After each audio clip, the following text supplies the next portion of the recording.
Namo tassa bhagavato arahato sama sambuddhassa. Namo tassa bhagavato arahato sama sambuddhassa. Namo tassa bhagavato arahato sama sambuddhassa.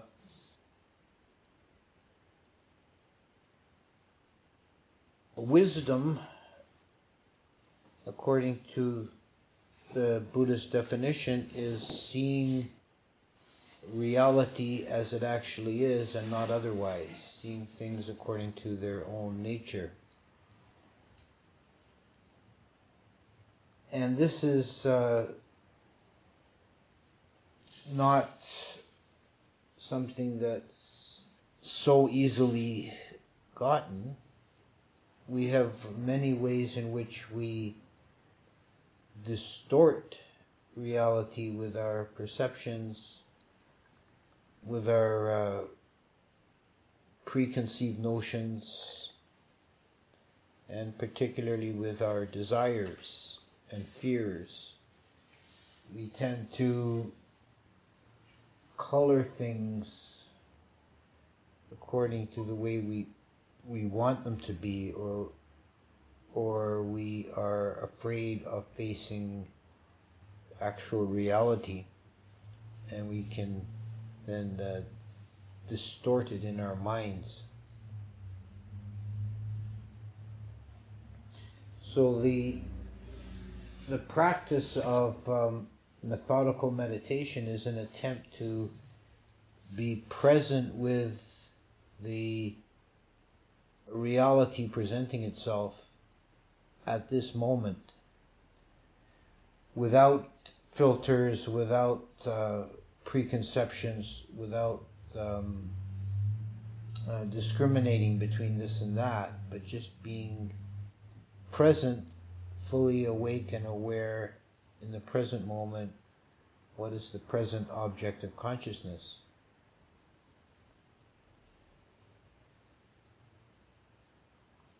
This is the nature of reality as we experience it, or can be simplified down to very basic process of mind taking an object.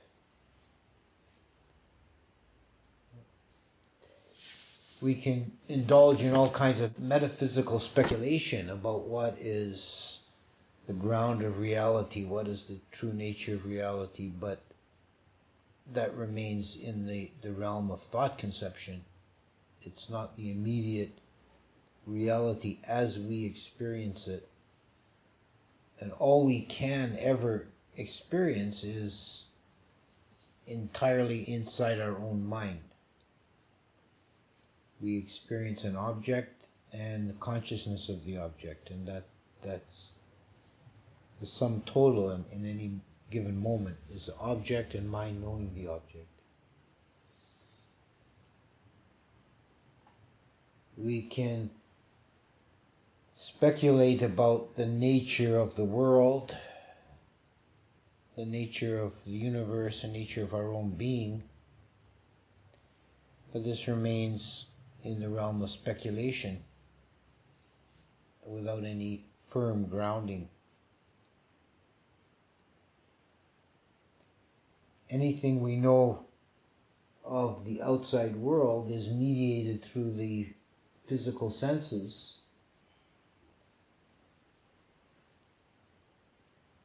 and taken into the mind and is processed by perception,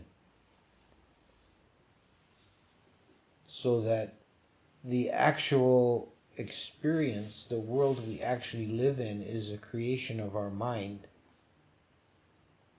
that is more or less a reflection of some external reality that we only know at second or third hand through the limited information we glean through the senses.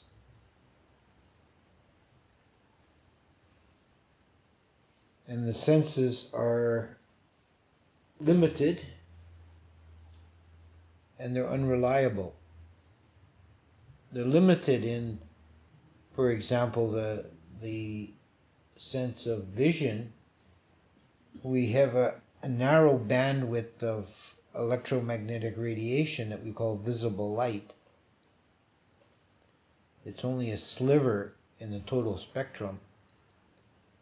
We're only aware directly of that small sliver. Likewise with hearing, we have a limited frequency range that we can be aware of.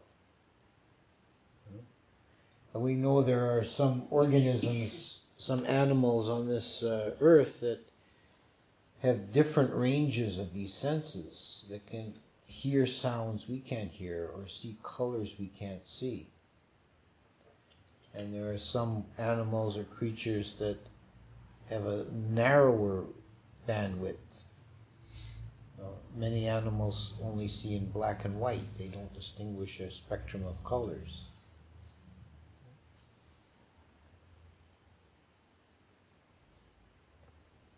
So it's naive to take the information from the senses as being real. They are at best a reflection, a limited range of information.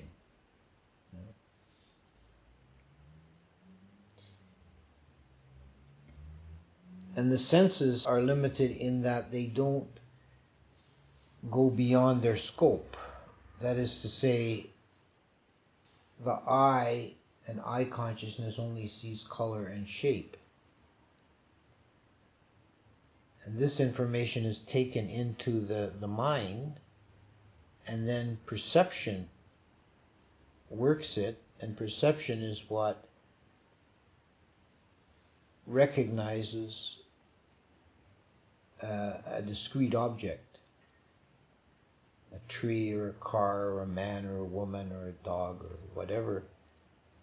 This is a creation of perception based on color and shape. So that the world we actually experience is not the external world. It's a simulation of the world created by our mind from a limited set of information.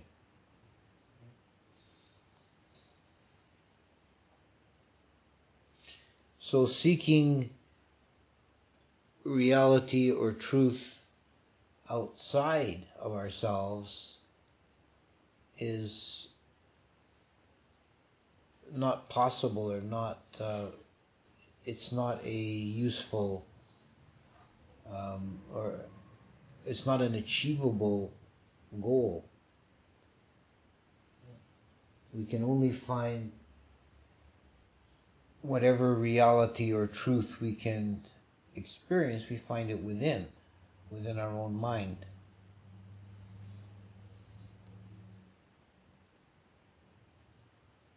And when we observe the process of mind, we see that it follows this pattern of an object and mind knowing the object. These are in the technical language of the Abhidhamma. This is Chitta knowing Chittasika. The object is a process. It's a moment.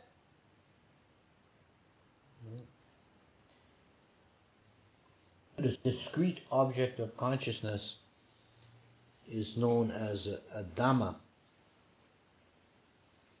And a Dhamma is the simplest, most rudimentary level of reality. One modern Buddhist writer coined the term for a Dhamma as a point instant, which I think is very good. A point is a mathematical concept of a location without any dimension. And an instant is a moment in time without any duration. So it's the bare minimum of any kind of reality. Dhamma is just a single point instant. And each moment, mind is experiencing a Dhamma.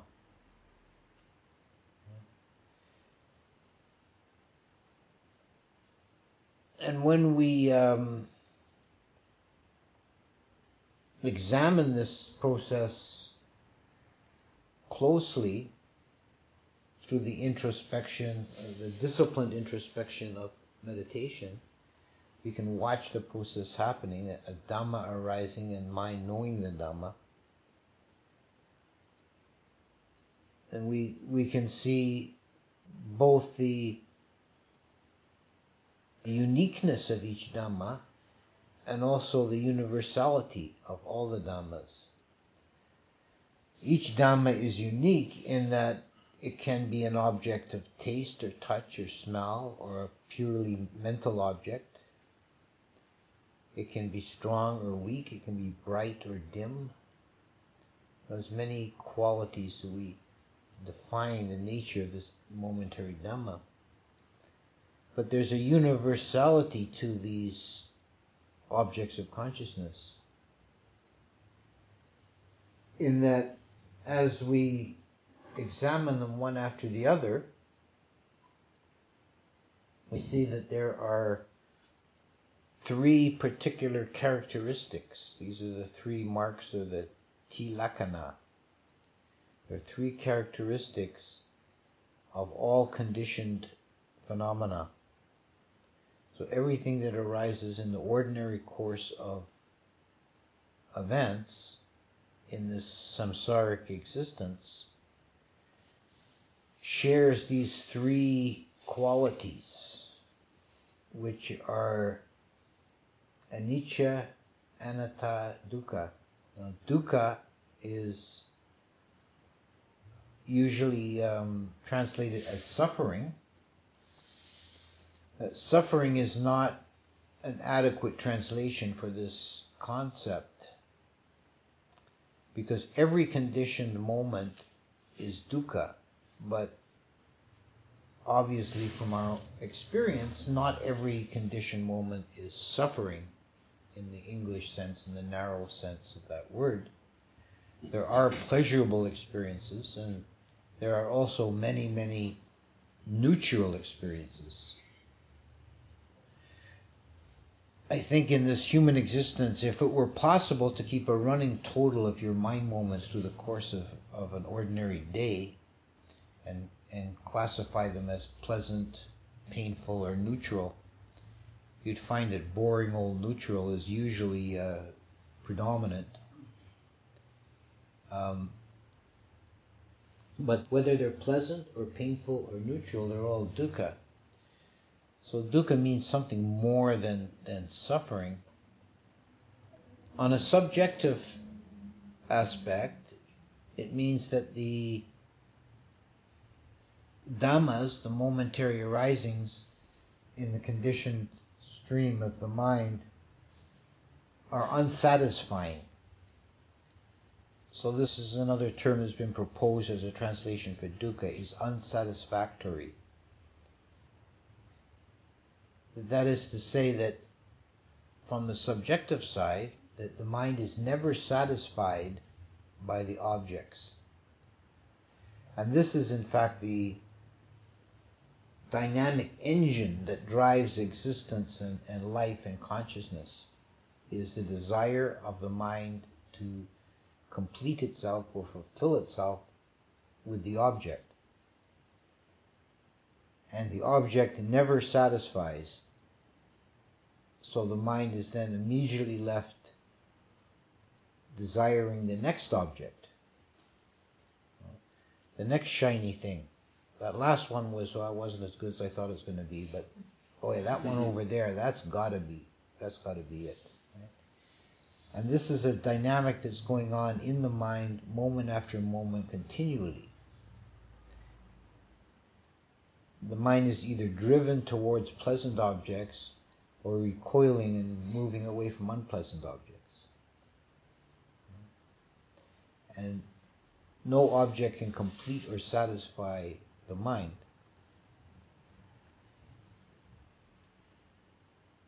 But dukkha is not just a subjective qualification or experience. It's also an external, objective, intrinsic quality of the objects themselves. This is quite important to understand. It's not a coloration we put upon the nature of the objects. It is intrinsic to the objects themselves. They are dukkha. And in this aspect, a dukkha is best thought of as something like incompleteness or imperfection. And it's a deep reality, a deep aspect of reality, that anything that is manifest, that comes into being, is flawed, it's imperfect. You can think of it as a broken bit, as a shard, a fragmentary.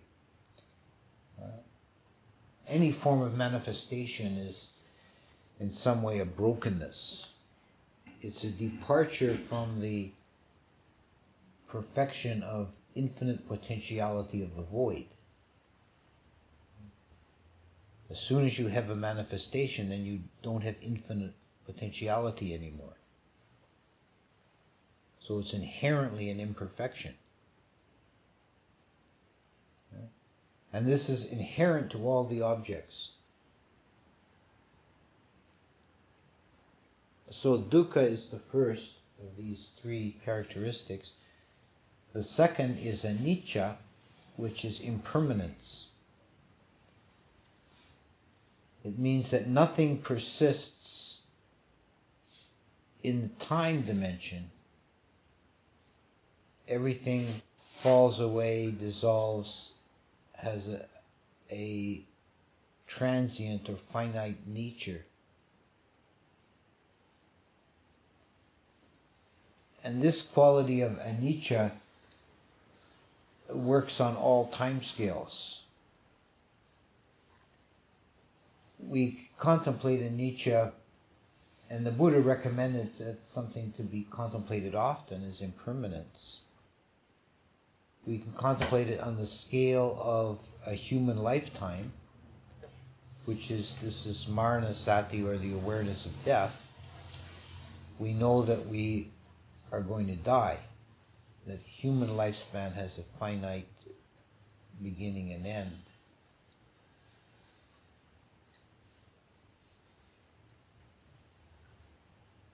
And every experience, everything that comes before the screen of the mind is also going to be impermanent. It's going to have a beginning, a rising, and a ceasing. It comes into being and goes out of being. This can also work on very long time scales, and this is something that Buddha spoke of in a few different places, about the impermanence of the mountains and the sea, for example. To the ordinary person in the world who doesn't reflect very much, the mountains and the sea are taken as symbols of stability and permanence. The rock of Gibraltar, steady as the rock of Gibraltar, right? As old as the hills.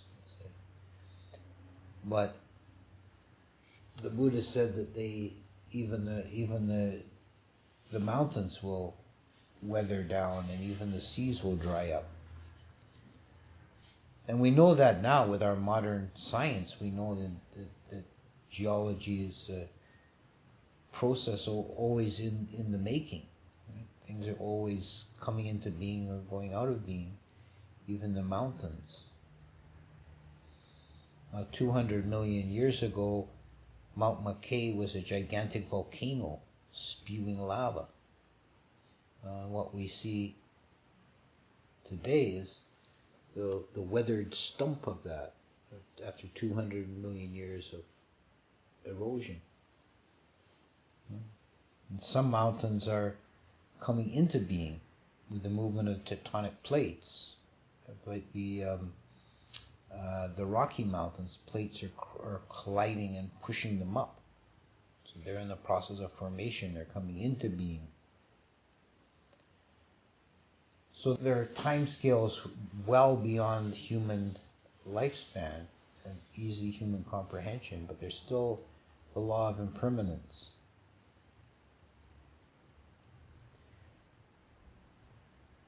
But the most fundamental aspect of this law of impermanence is when it's taken down to the momentary level.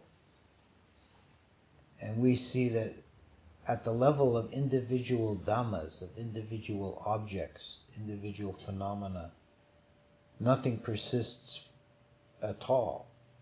There is simply a momentary existence. There's no duration, no persistence. Things are constantly flickering in and out of existence.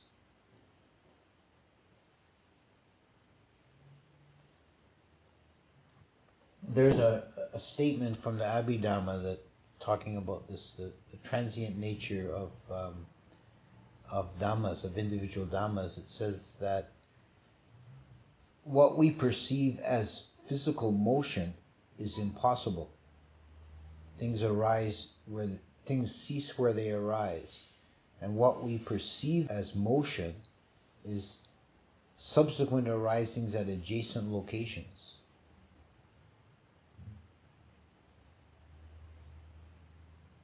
So we get back to this concept of the Dhamma as a point instant.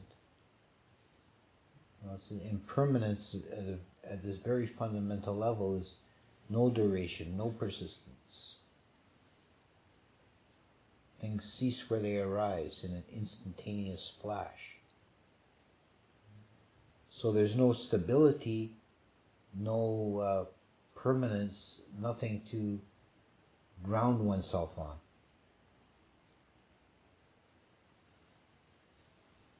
A lot of the unnecessary subjective suffering that beings endure, self-inflicted, is the desire to have things last or be permanent, seeking stability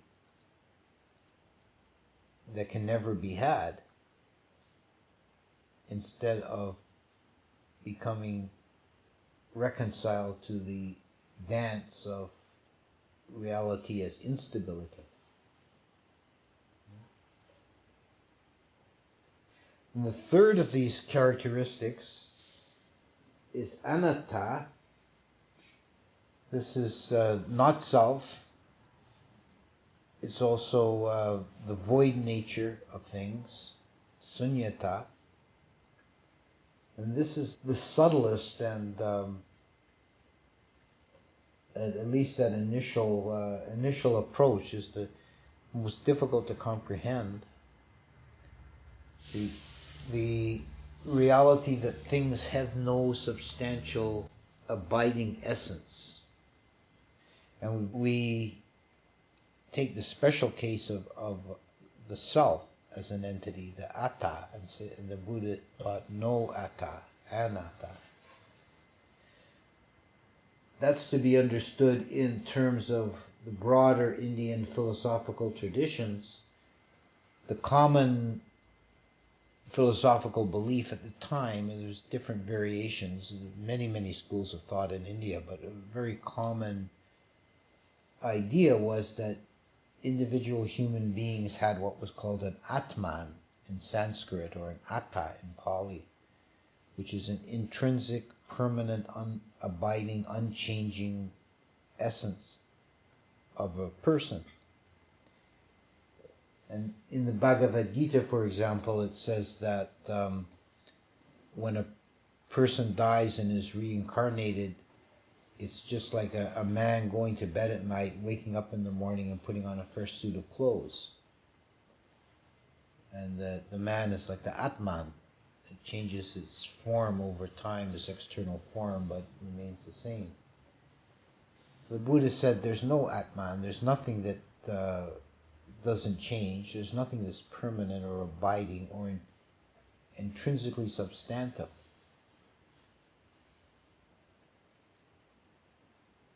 And it goes beyond the limited case of a self or a person.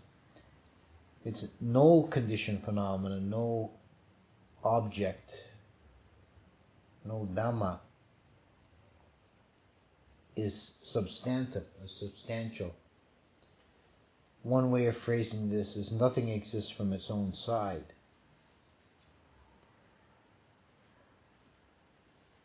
Another approach is that nothing has an own essence. This is another Indian philosophical concept, svabhava, the own essence of a thing.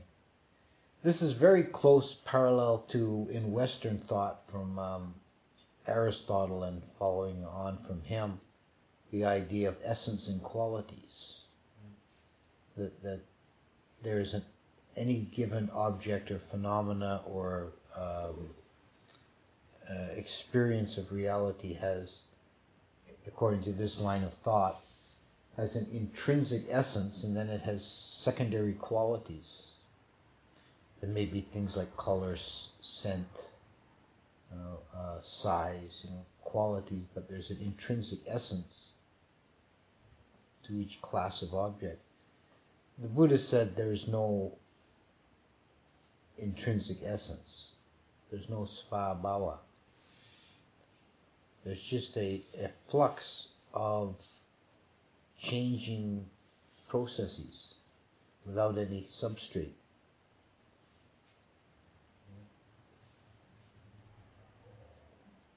And nothing is independent. There's no such thing as a standalone unit. Everything is only a conditioned reflection of other things. This is what we mean by nothing exists from its own side.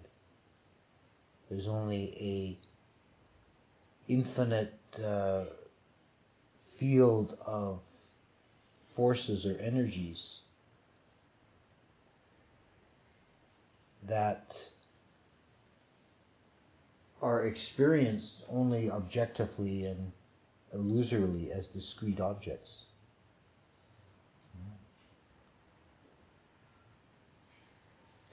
So there isn't, in everything there's only emptiness.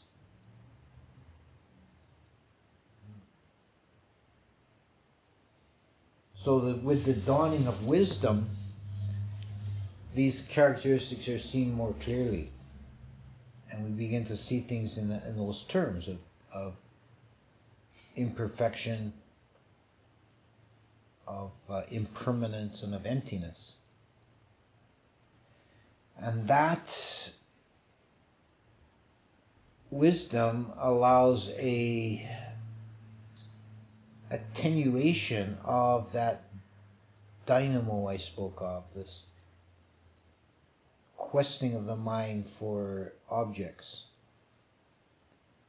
When every object is seen as just another variant of the same pattern, then the impulse to find completion, to find satisfaction in the objects weakens and dissolves. And this allows eventually the mind to, as it were, slip out of the groove, to do that which it has not done since beginningless time, and light upon non-occurrence. This is what we call the Bodhi moment, or the moment of awakening. This is the realization of Nibbana, the unconditioned. And all the old rules don't apply here.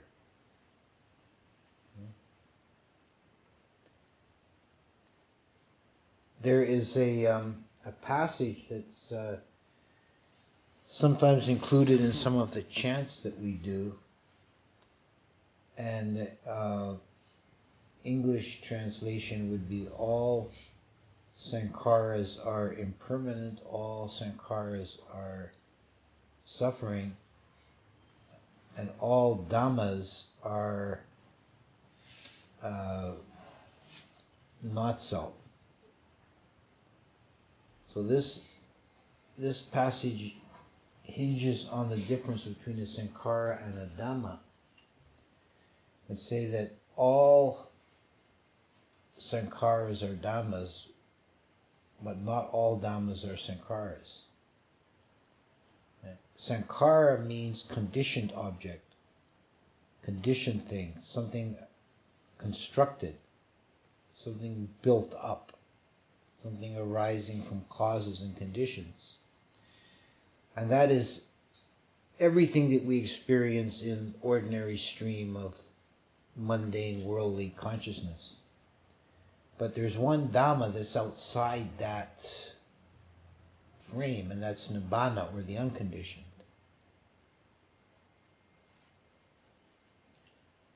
It's classed as a Dhamma because it can be experienced or realized by the mind, but it's inconceivable in terms, or indescribable in terms of language or discourse or thought. It cannot be grasped with thought or described in language, because those are tools of conditionality, and this is the unconditioned. It's that which is not this.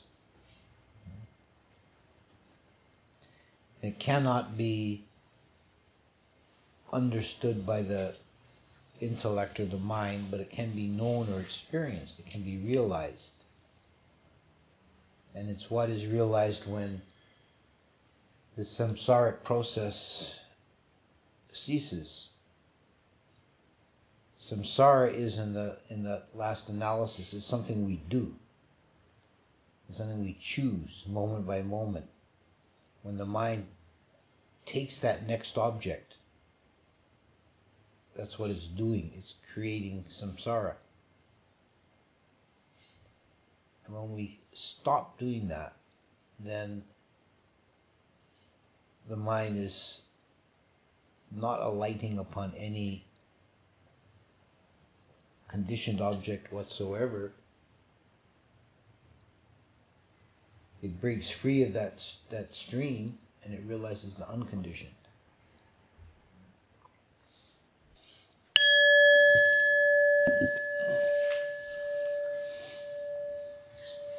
Handamayam Dhammakataya Sadhu Karam Dharamase Sadhu Sadhu Sadhu Anumodami.